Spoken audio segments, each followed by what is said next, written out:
श्री शिवाय नमस्तुभ्यं। बहुत ध्यान देना महाराज, सावन के महीने में जो अधिक मास पड़ता है उसमें 7 जगह अर्थात 7 तिथियां ऐसी हैं जिस दिन 5 दीप का वर्णन किया गया है हमारे शास्त्रों में। अब बहुत सावधानी से सुनिएगा। पहली है पंचमी तिथि। अधिक मास सावन का जब मेल हो, अधिक मास सावन के महीने में अगर पड़े और पंचमी तिथि आप अगर शुरू की, मतलब आज भी पंचमी है, मान लो आज की पंचमी अगर आप नहीं कर पाए तो अगली जो पंचमी आ जाए अधिक मास के महीने में आप वो भी कर सकते। पंचमी, अष्टमी, एकादशी, प्रदोष, शिवरात्रि, अमावस्या, पूर्णिमा, ये 7 तिथियां हमारे यहाँ सावन के अधिक मास का जो संजोग होता है इसमें ये 7 तिथियां, फिर से बोलो, पंचमी, अष्टमी, एकादशी, प्रदोष, शिवरात्रि, अमावस्या, पूर्णिमा, ये वो तिथियां हैं 7 जिन तिथियों में अगर हम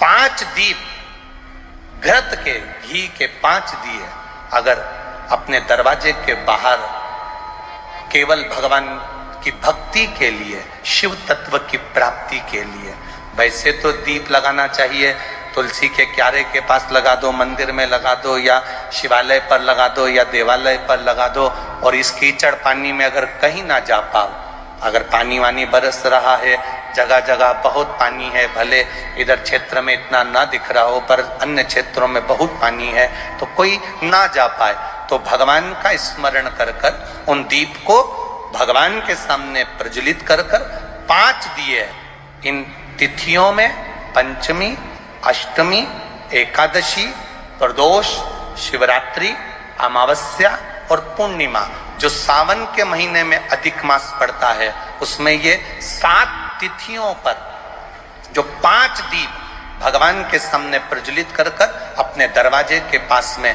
बाहर की ओर रख देता है, उसके घर में कभी रोग, बीमारी और लक्ष्मी की कोई कमती नहीं होती, उसका जीवन सार्थक हो जाता है। पर सावन के महीने में अधिक मास के संजोग पर ये होता है।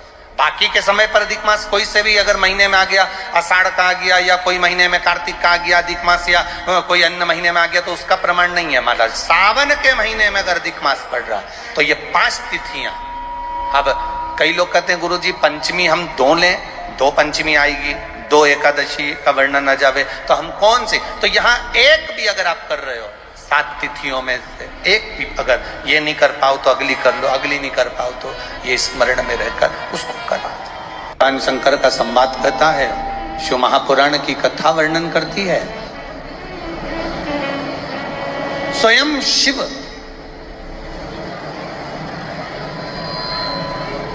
भगवान नारायण के कहने पर मलमास को भी वर प्रदान कर देते। स्वयं भगवान नारायण ने तो वर दिया, साथ में स्वयं देवाधिदेव महादेव ने भी वर दिया। और महादेव ने कहा, सुन मलमास, जिस समय पर घड़ी, पल, नक्षत्र, समय बदलते बदलते तो मलमास सावन के महीने में जब आएगा, सावन के महीने में जब तू पहुंचेगा और जो अपने हृदय से मेरी आराधना मल मास में, पुरुषोत्तम मास में, अधिक मास में करेगा, शिव जी कहते हैं उसकी जिंदगी में कभी कोई दुख में आने नहीं दूंगा। ये शिव तत्व की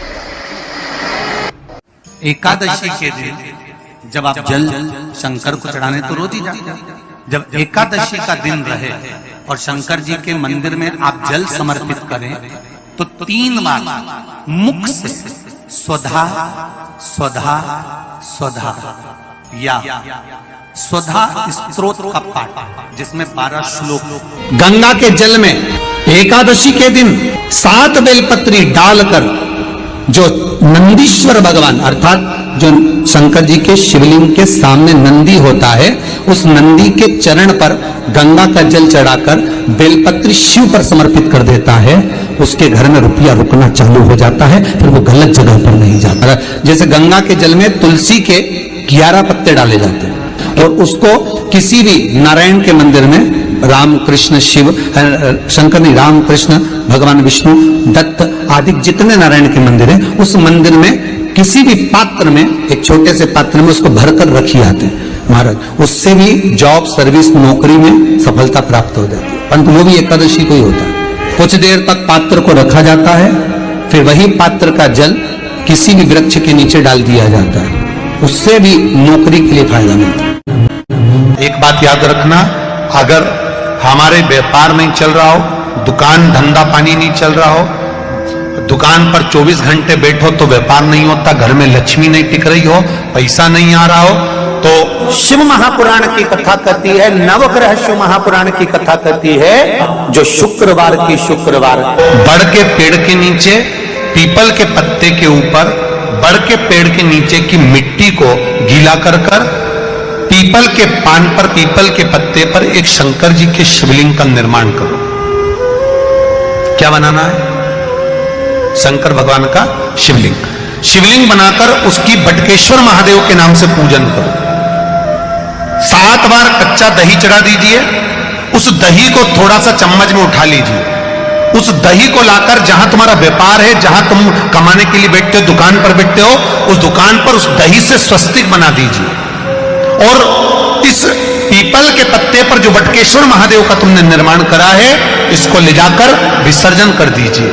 आपकी दुकान 3 महीने के अंदर धड़ाके से चलना प्रारंभ हो जाएगी महाराज। लक्ष्मी की कवि ये बटकेश्वर महादेव का पूजन है। कौन से महादेव है? जम के बोलिए, बटकेश्वर। प्रदोष काल के समय पर बट वृक्ष के नीचे दिया लगाया जाता है। बट वृक्ष के नीचे लौंग का मात्र भोग रख दिया जाता है। लौंग मात्र, अगर बट वृक्ष के नीचे दिया लगाकर एक लौंग का जल या लौंग भगवान बटकेश्वर महादेव के नाम से भी अगर शिव को समर्पित करी है, तो ये निश्चित है कि कर्जा कितना भी भारी होगा, वो कर्जा चूकेगा जरूर और कहीं ना कहीं से लक्ष्मी की व्यवस्था देवाधिदेव महादेव करेंगे। एक पत्र आया है, इसी कर्जे को चुकने वाला एक पत्र, किसी ने अपना फोटो भी भेजा। देखिए